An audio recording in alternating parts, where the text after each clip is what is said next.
Good afternoon to whoever comes across this video. This is my first time playing Daggerfall, specifically Daggerfall Unity. I heard a lot of good things about it. I dabbled in it just to see how the mechanics work or if anything was changed. I did download a few mods, hand painted models just to change the forward facing sprites out with hand painted models, and world tooltips because I'm an idiot, and if I don't have tooltips I will get hopelessly lost. So without any further ado, let's go. I do like the pixelated art style, but I don't have any specific nostalgia for Daggerfall 2 in particular. My main nostalgia button does come from Oblivion. That is probably the Elder Scroll game I have the most amount of time sunk into.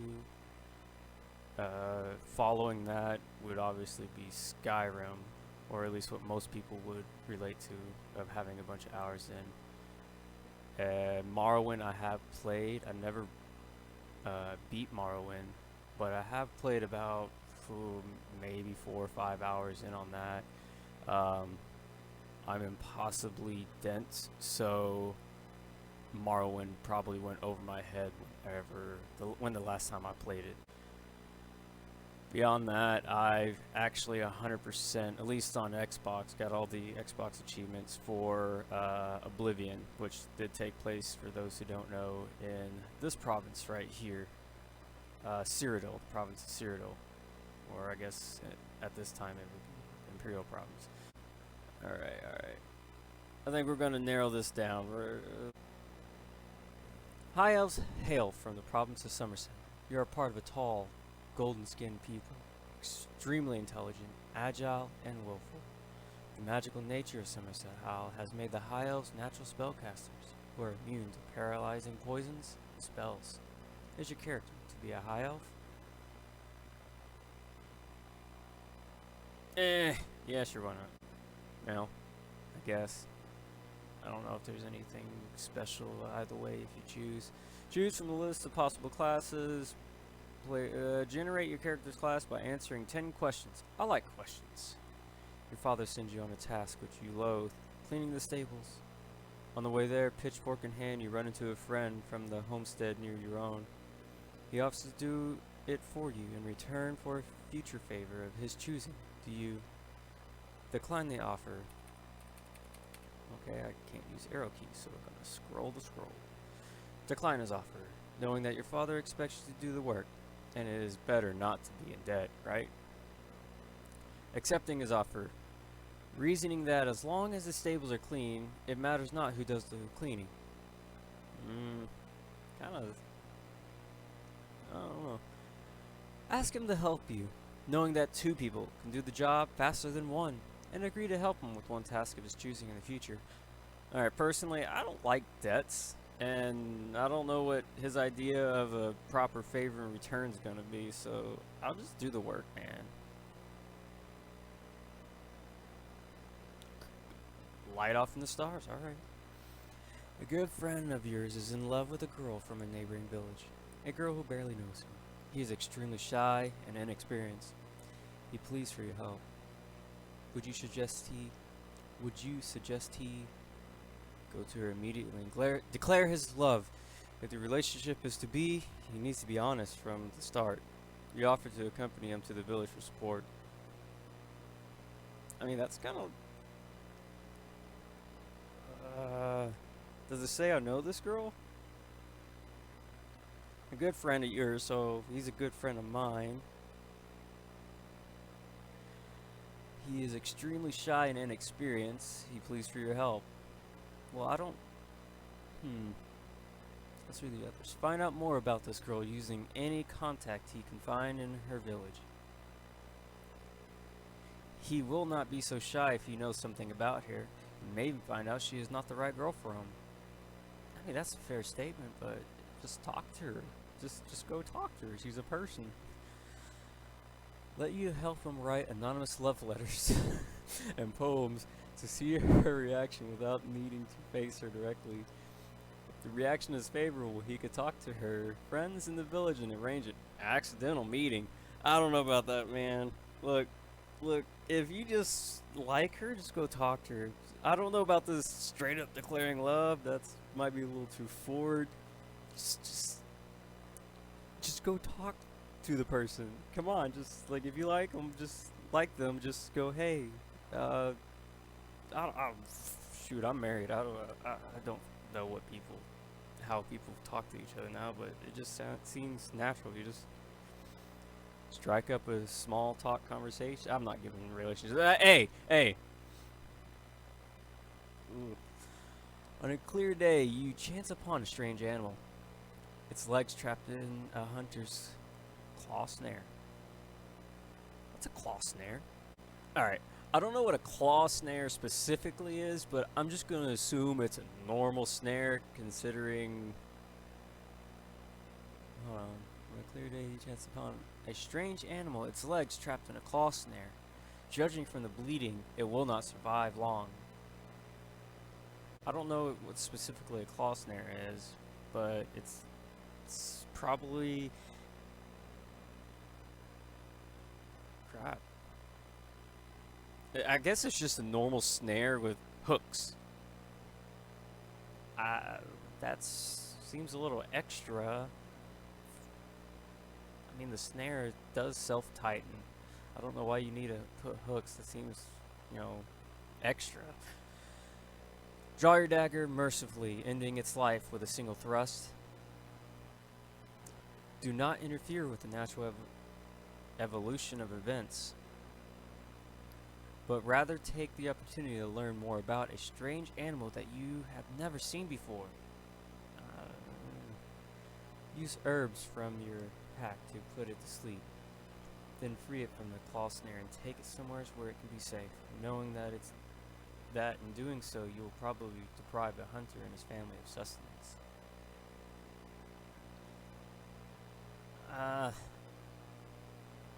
Honestly, I would probably just mercifully, because as it states here, judging from the bleeding, it will not survive long.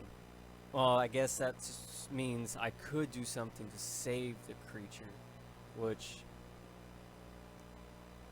yes, I could, but it's a strange creature. I'm not sure if it's dangerous. I'm assuming my character, whomever, doesn't understand or doesn't know if it's carnivorous, dangerous, or just a harmless herbivore.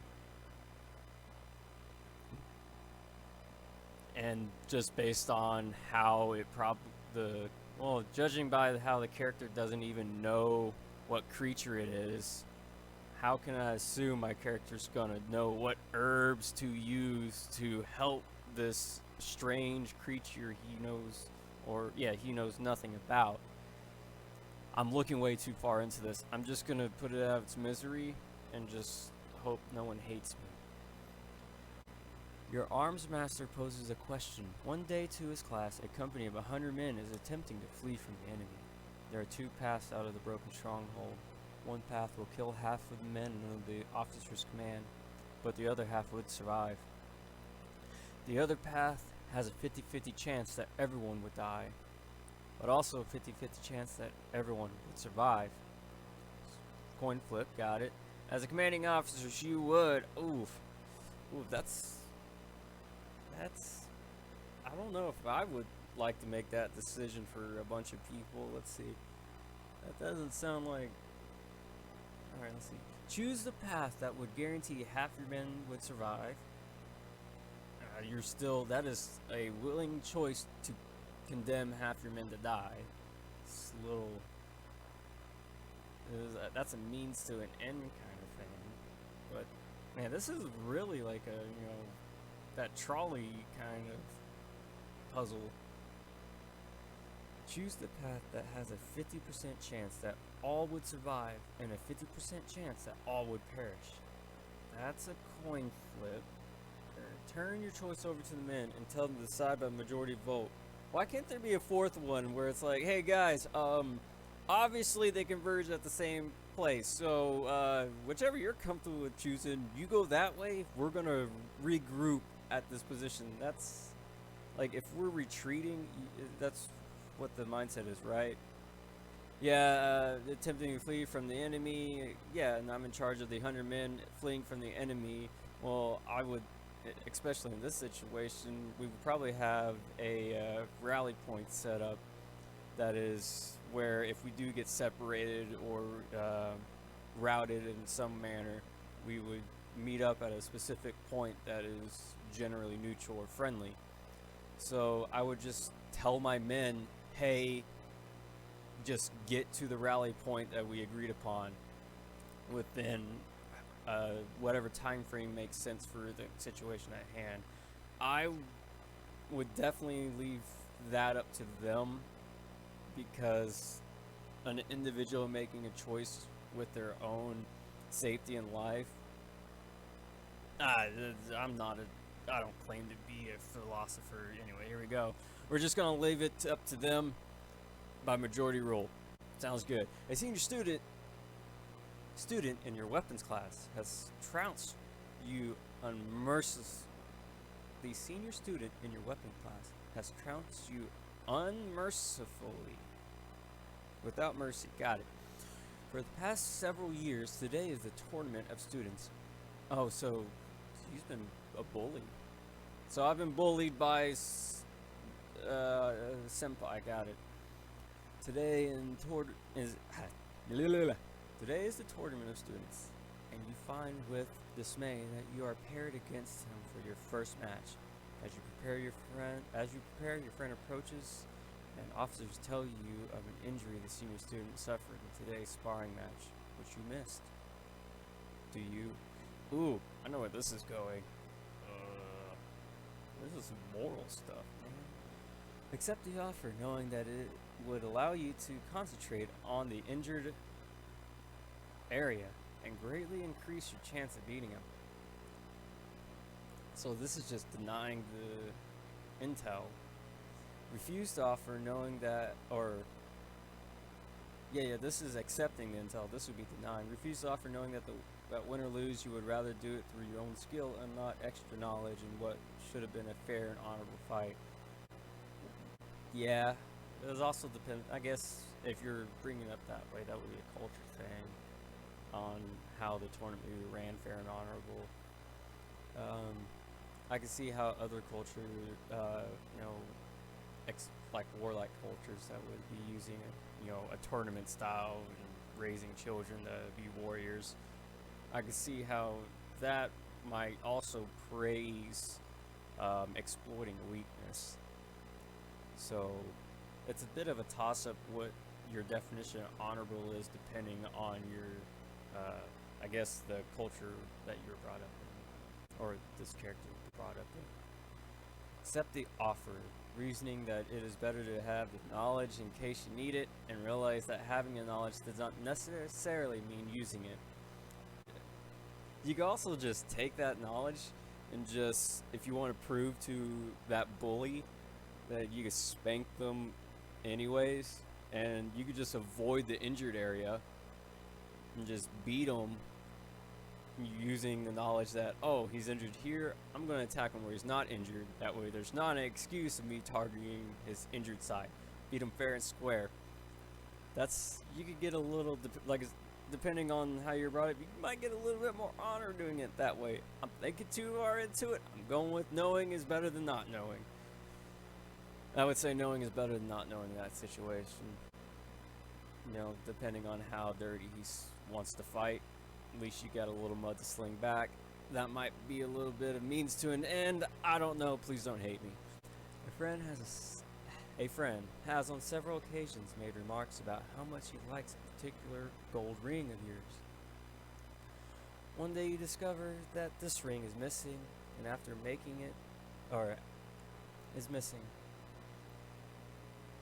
One day you discover that this ring is missing, and after making a thorough search, find it in a coat your friend had left in your pantry. you're most inclined to confront them straight up. Hey, what's going on here? I just want answers. Like, if you took it, cool, we'll talk, whatever. You might get custody rights. I don't know. But just straight up, don't be confrontational. Don't, call him a liar or a thief or anything. Just, hey, I found this in my pantry, your coat in my pantry, and inside the pocket was my ring. Why? And just have him explain. Okay, ask your friend how he came about this ring, reasoning that it is highly probable he found it and meant to return it to you. See, that's fair. It's like, hey, he probably found it on the ground, maybe, depending on how. Benefit of the doubt. Come on, he's a good friend, or at least it was stated. Confront him with his theft. You know that there is no way the ring just fell into his pocket by accident. Well, of course not. He probably put it there, maybe for the reasons above. And therefore, he is nothing but a common thief who would betray you for material gain. Again, confront the person. You could probably work that out through body language and all that. Just even if they are, telling you a lie or what you want to hear, you probably catch them if you know them well enough. It's like, you're acting funny. This isn't right. Otherwise, you're considering strangers friends. That's weird. Say nothing, deciding instead to wait and see what your friend does. If he is innocent or guilty, you will know by whatever action he takes at that time. Honestly, I am a very socially awkward person. I would definitely do this. Definitely option C. I would take the knowledge knowing he is currently in possession of it, and I would definitely give him the opportunity on his own to come in, because if he that contradicts what I said earlier, which just ask him about it. But if I thought about, if the person wasn't directly in the room with me whenever I found out about it, I would definitely do this. I would not say anything. Or if the person was in the room whenever I found out about it, I would definitely confront the person about it, just because that is my knee-jerk reaction. But if I had time to think about it, like the person, left it arbitrarily in my pantry and I just came across it, I would just, hey, I found your jacket in my pantry, and just leave the ring in there and just kind of let them make the decision on that. And if they don't, then you could draw conclusions from that, but I would definitely choose C. I'm going with C. Giving them the chance to do it without being confronted. That way, if they do return it to you, it kind of puts your mind at ease, and then you don't put any feelings into their mind that you may doubt them, if their intentions are good. If they intend to do good by you, then I, in that situation, would give them the benefit of the doubt and the ample opportunity to do such good. But that's also giving them opportunity to decide otherwise, but that's how you figure out who your true friends are. You have a great aunt and a great uncle living in two different nearby villages, both of whom have asked your father to allow you to live with them for a few weeks. Your father knows where he plans to send you, but he is curious about your opinion. Given the choice, would you rather live with your great aunt, a wise woman of considerable wealth, living in luxury for a few weeks can not only be enlightening, but very interesting? I don't know. I grew up without a lot of money, but I can relate to having a wealthy family member, but that would be my Uma, my grandmother, on my dad's side, which she lives all the way across the country. But sometimes well, when I was a kid, I would go visit her on the East Coast. She lived up in Maryland, and I would visit her as a kid, and it was weird. I didn't go because she was rich.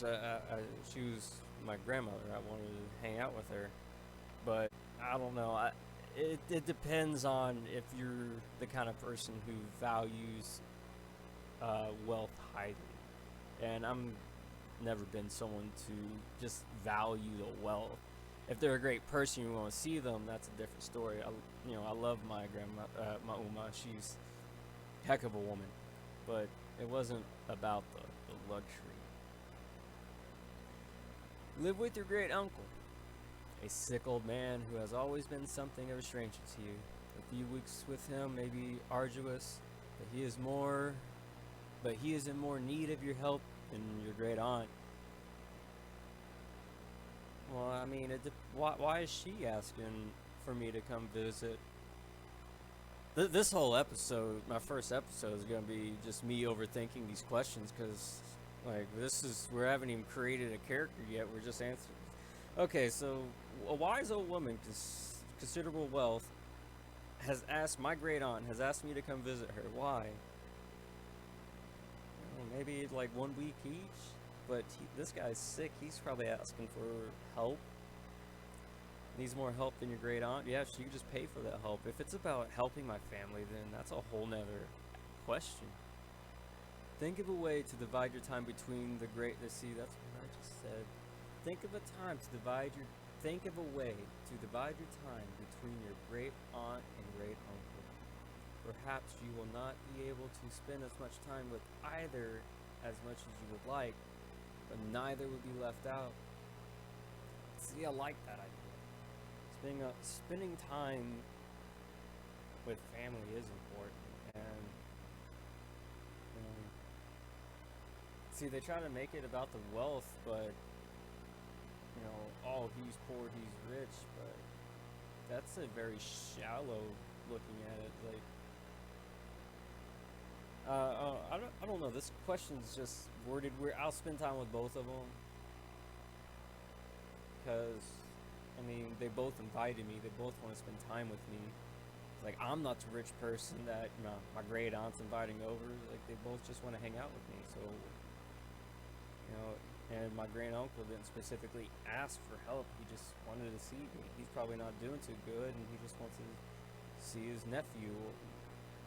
Yeah, he probably just wants to see his nephew as, someone who isn't doing too hot health-wise. I'll spend time with both of them.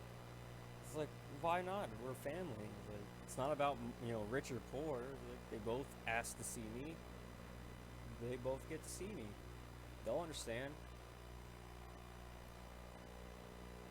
Your arm master is relating the story of a great king he knew in a faraway land whose inventors created a wondrous balloon of such size it could transport dozens of people through the air to any place they choose.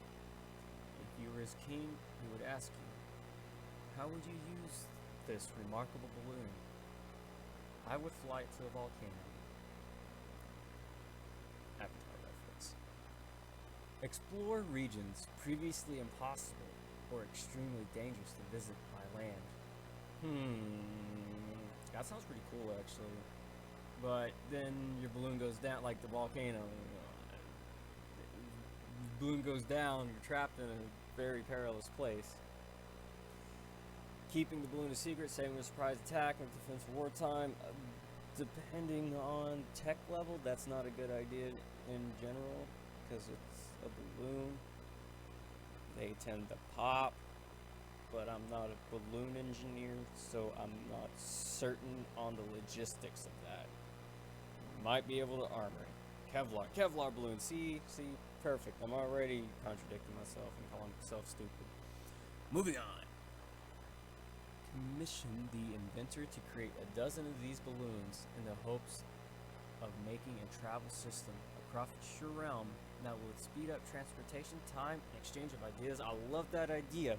Very peaceful use of balloons, which of course humans are gonna taint it in some way, but just in general, it's just nice to be able to, see your aunt and uncle, give your aunt and uncle 1 week each to visit with you, because, you fly over to them, visit them, visit your uncle, fly over to your aunt, visit her, have a great time. Commission an inventor to create dozens of these. Heck yeah, let's do that. Alright, okay, that was a warrior thing, apparently. Oh yeah, these things are rogue, wizard, warrior, got it. Entering town, you find that you are a witness to a very well-dressed man running from a crowd. He screams for your help. The crowd behind him seems to be very angry. Alright, I'm gonna kind of hurry up. We're spending a lot of time on this. Rush the man's aid, despite your lack of knowledge on the circumstance. Stand aside and allow the man and mob to pass, realizing that it is probably best not to get involved? I don't... See, this is like rush to the man's aid, rush to the town's aid, stand aside. Dude, come on. Look, I just walked in. I'm just gonna literally do nothing because I don't know if they're, unjustifiably lynching this dude, or if he stole something from someone, assaulted somebody, murdered somebody, kidnapped a baby I can't see. There's a lot of things that a group of people would be chasing one individual for. But it doesn't mean that the group of people is always right to do so.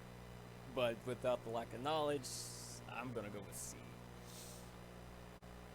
Your hunting is in a keen hunt, a contest in which the best hunters will win riches enough to live comfortably for the rest of your life.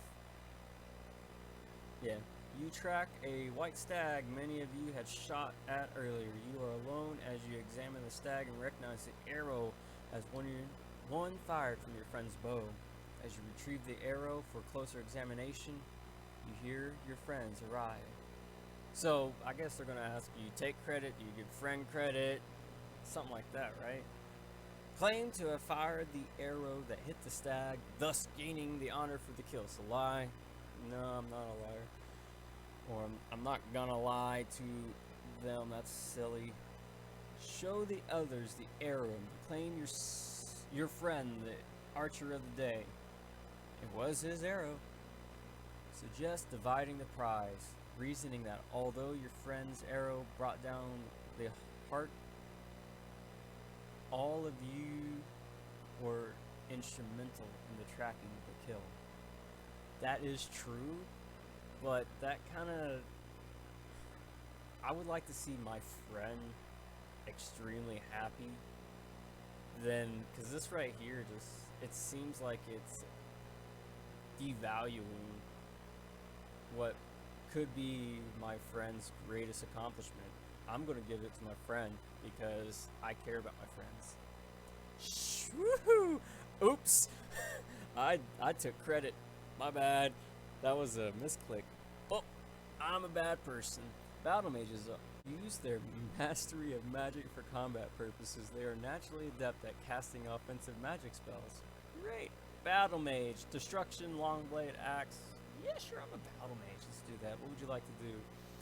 Fast start for automatically generating character background. We'll be able to adjust starting attribute skills within it. Choose your character sheet by answering 12 important career decisions that will influence your character's background. Oh no, more questions.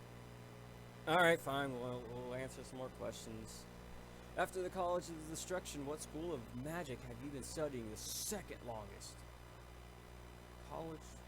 So Destruction is my main. Restoration, illusion, alteration. That word. And mysticism. What's that word? Thaumaturgy. I don't know. Sorry, I'm not picking that one because I can't pronounce it. Restoration, that's healing. Yes, please. What motivates you into a life of adventure? Riches, fame, knowledge, fun, helping others. I like helping others. That's what motivates me in life. I like helping others. Sorry. In between formal study, you spend your time socializing with aristocrats? Nah. Learning street smarts.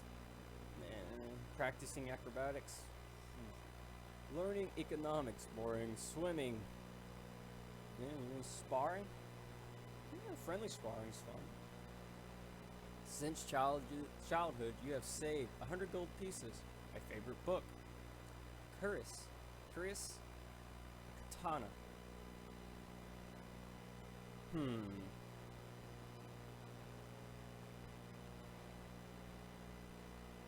Maybe armor? Armor? Yeah. In gratitude for services rendered to the Emperor. In gratitude for services rendered, the Emperor gave you 200 gold pieces, an ebony dagger, a book, a ruby, a silver staff, and a pearl. Over 200 gold pieces.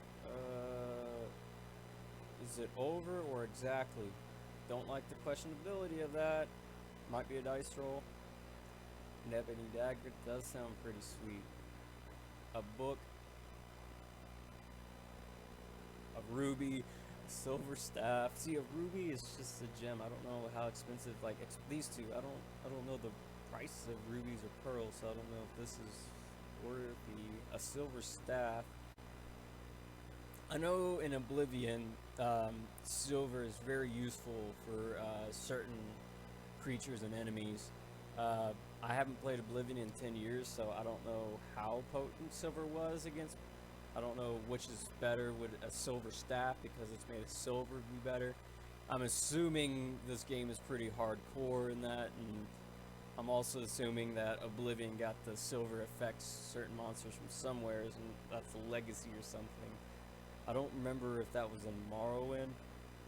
Like I said, I only played about 5 hours of Morrowind, maybe 10 or 15, but not enough to get any kind of long-term familiarity. The last time I played Morrowind was probably 2015 or 2014 or something. The summer's around that time frame. It's been about 8 years. So, in gratitude for service, I'll take an ebony dagger because I don't really like staffs. I think they're two-handed as well. Daggers, simple, quick, easy, small. I'll take an ebony dagger. Fine. As you grew older, you received additional magical training in the School of Destruction.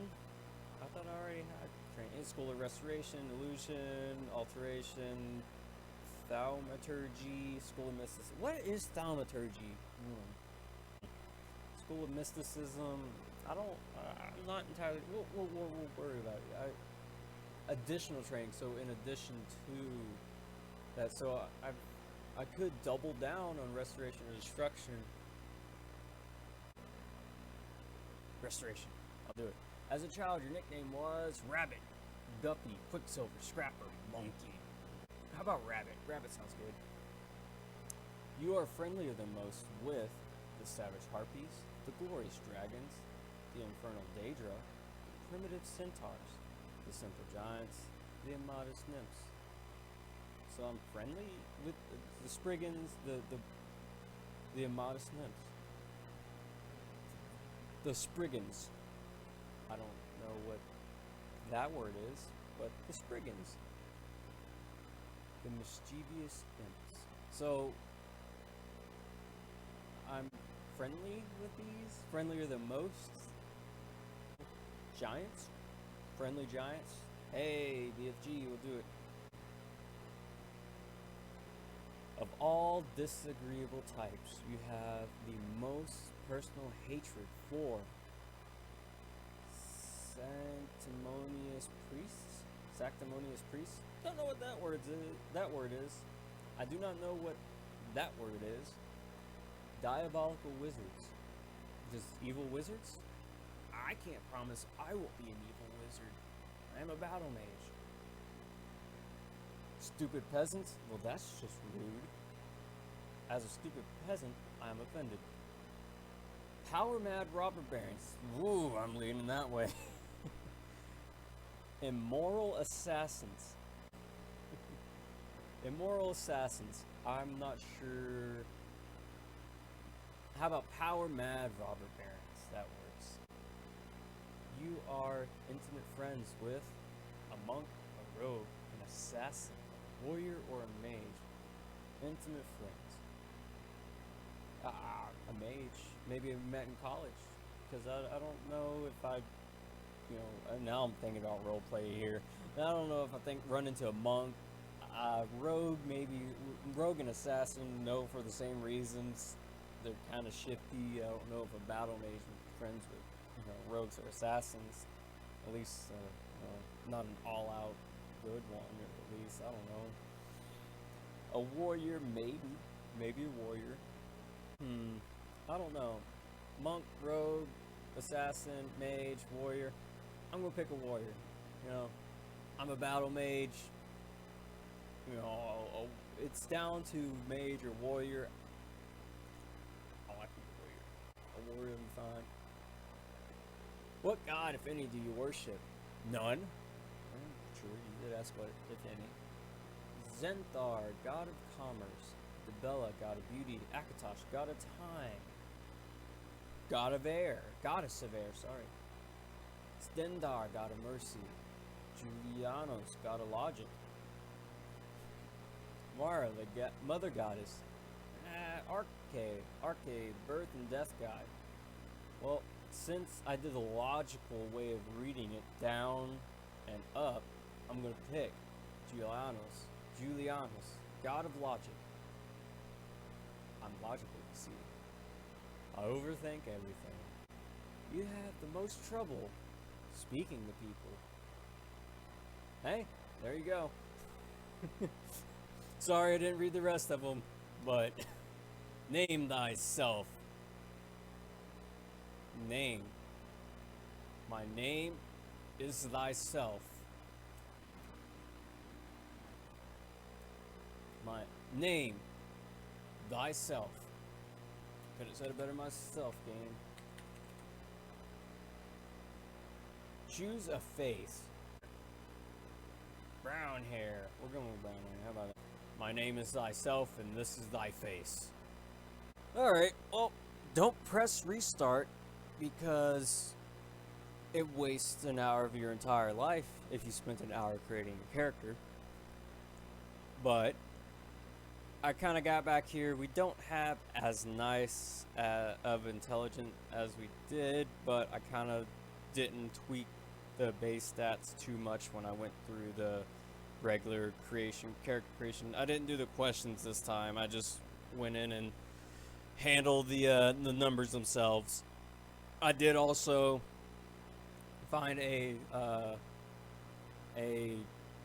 advantage and disadvantage section, and I did give myself, since I'm a battle mage, a bonus to I guess the magic points, the spell points, and I forbid myself from using bows and tower shields.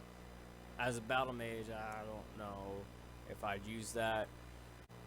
Here's my primary skills. I got blunt. I like hammers. Warhammers, maces. That sounds like a fun time. Destruction, restoration. That's what we had before. Dodging sounds like a very important skill to have.